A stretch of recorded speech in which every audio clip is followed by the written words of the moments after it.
दोस्तों आज हम पढ़ने वाले हैं कवि हरिवंश राय बच्चन जी द्वारा लिखी गई कविता आत्म परिचय। इस कविता में कवि ने व्यक्ति और संसार का घनिष्ठ संबंध दर्शाया है। तो आइए दोस्तों हम इसे डिटेल से समझते हैं। इन पंक्तियों में कवि कहता है कि वह संसार में जीवन का भार अर्थात संसारिक कठिनाइयों का बोझ उठाता घूमता फिरता है, फिर भी इसके बावजूद कवि का जीवन प्यार से भरा है। कहने का यह मतलब है कि कवि सभी कठिनाइयों के बावजूद भी कवि अपने जीवन से प्यार करता है।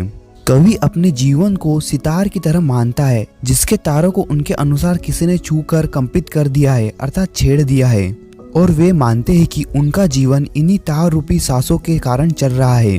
कहने का मतलब यह है कि किसी प्रिय के द्वारा कवि के कोमल मन की भावना को छू लेने से जो दिल में हलचल पैदा हुई है, उसी प्रेम से भरे हुए अपने जीवन को कवि जी रहा है।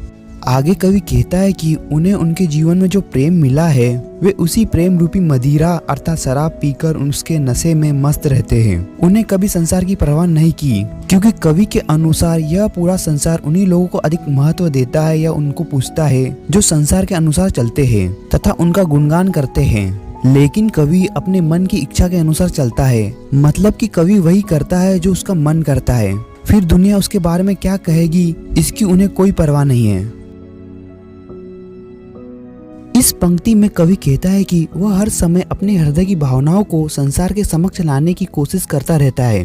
कवि को जो प्रेम रूपी भेंट मिली है वह उसको हमेशा अपने दिल में लिए फिरता है। कवि के अनुसार यह संसार अधूरा है जिसके कारण उसको यह संसार पसंद नहीं आता है। यही वजह है कि कवि अपनी कल्पनाओं के संसार में खुश रहता है। कहने का यह मतलब है कि कवि को स्वार्थी व चापलूसी से भरे संसार से रहने से अधिक अपने कल्पना के संसार में रहना पसंद है। कवि आगे कहता है कि वह अपने हृदय में प्रेम रूपी आग जलाकर उसमें जलता रहता है। इस प्रेम रूपी अग्नि के कारण ही कवि अपने जीवन में आने वाले सुख दुख दोनों में डूबा रहता है, अर्थात दोनों में एक समान व्यवहार करता है। संसार के लोग संसार की आपदा रूपी सागर को पार करने के लिए कर्म रूपी नाव बनाते हैं अर्थात बहुत से प्रयास करते हैं, परंतु कवि संसार रूपी सागर की लहरों पर मस्त होकर बहता है।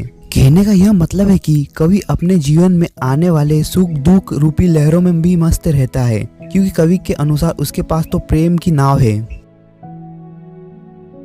इस पंक्ति में कवि कहता है कि वह अपनी जवानी के पागलपन की मस्ती में घूमता रहता है। इस पागलपन के कारण कवि ने अनेक दुख व निराशा का भी सामना करता है और इन दुख व निराशा को साथ लिए घूमता है, अर्थात वह अपने जीवन दुख और निराशा के साथ जी रहा है। कवि किसी प्रिय को याद कर रहा है जिसकी याद से उसे बाहर से तो हंसी आती है परंतु उसका मन रो देता है, अर्थात याद आने पर कवि का मन व्याकुल हो जाता है।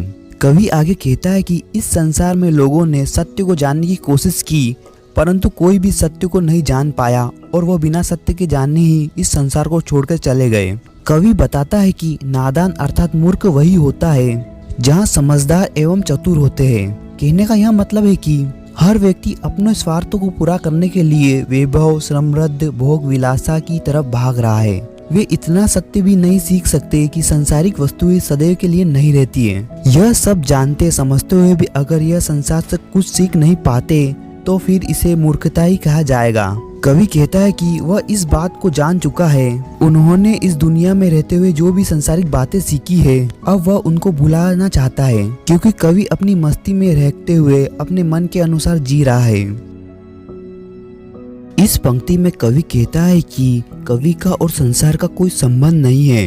कहने का मतलब यह है कि कवि जिस तरह का व्यक्ति है संसार उसके बिल्कुल अलग है, अर्थात कवि और संसार में कोई समानता नहीं है। कवि हर रोज अपनी कल्पना के अनुसार संसार का निर्माण करता है फिर उसे मिटा देता है। कवि कहता है कि यह संसार इस धरती पर सुख समृद्धि के साधन इकट्ठा कर रहा है। उस धरती को कवि हर कदम पर ठुकराया करता है। कहने का मतलब यह है कि कवि जिस धरती पर रहता है उसके अनुसार ना चलकर उसके विपरीत व्यवहार कर रहा है। आगे कवि कहता है कि वह अपने रोने को प्रेम में छिपाकर फिरता है। कवि की वाणी भले ही ठंडी सी प्रतीत हो परंतु वह उसमें पूरा जोश लेकर चलता है। कवि का मानना है कि उसका जीवन प्रेम में निराशा के कारण खंडर सा हो गया है, फिर भी वह ऐसे खंडर का एक हिस्सा लिए घूमता है जिस पर किसी राजमहल को भी निछावर किया जा सकता है। कहने का आशय यह है कि कवि अपने मन में जो प्रेम लिए फिरता है उसे वह सबसे अनमोल मानता है।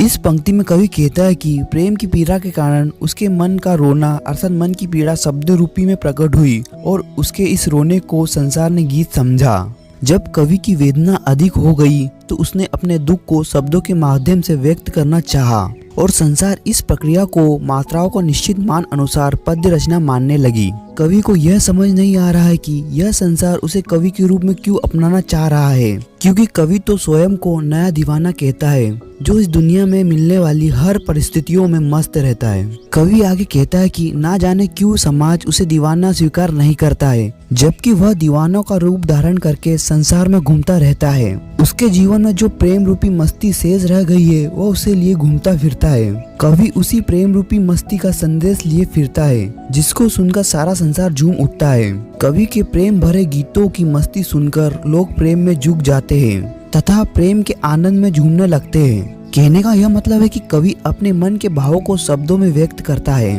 और संसार के लोग उन शब्दों को गीत समझकर झूम उठते हैं।